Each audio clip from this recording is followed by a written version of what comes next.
Salam alaikum chers étudiants, dans une nouvelle vidéo. Aujourd'hui, nous avons l'histoire des idées de la littérature du XXe siècle. Pour comprendre cette littérature, il faut connaître certains événements historiques et politiques majeurs, comme l'affaire Dreyfus. Dreyfus est un officier français d'origine juive, accusé injustement de trahison après la découverte de documents suspects chez lui.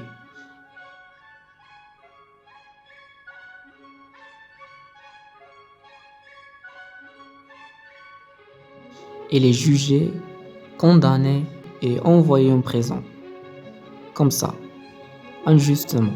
Mais cette affaire va prendre une grande ampleur lorsqu'un personnage très important intervient. Elle a collecté des preuves, des éléments et elle a publié dans le journal une lettre célèbre intitulée J'accuse, adressée au président de la République. Cet écrivain, c'est Émile Zola. Émile Zola dénonce l'injustice et défend Dreyfus et la France se divise en deux parties, les Dreyfusards et les anti-Dreyfusards. La Première Guerre mondiale. Cette guerre a provoqué une grande crise économique ainsi que beaucoup de misère et de pauvreté. Une instabilité politique avec la montée du fascisme et les nouveaux partis politiques. Mais au cours du XXe siècle, existe une catastrophe encore plus grande. Une tragédie humaine qui a plongé le monde dans le chaos et la destruction totale. C'est la Deuxième Guerre mondiale.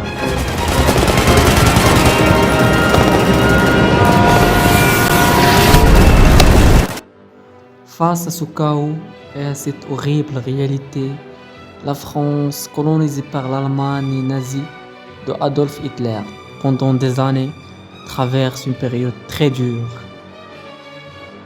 Les gens vivent dans l'angoisse, dans la peur et la tristesse. Maintenant, la littérature du XXe siècle. Dans ce moment de rupture et de guerre, les esprits cherchent à s'échapper autrement. Alors, des nouveaux mouvements littéraires apparaissent, comme le mouvement surréalisme avec André Breton, qui cherche à dépasser la réalité en explorant l'imaginaire. Les surréalistes rejettent la logique et la raison. Elle adore voyager dans l'invisible. Par exemple, dans cette poème, tu te lèves, l'eau se déplie, tu te couches, l'eau s'épanouit, tu es l'eau détournée de ses abîmes, tu es la terre qui prend racine et sur laquelle tout s'établit. C'est très beau et c'est très imaginaire. Alors voilà, c'est comme ça le surréalisme. Passons maintenant à l'existentialisme.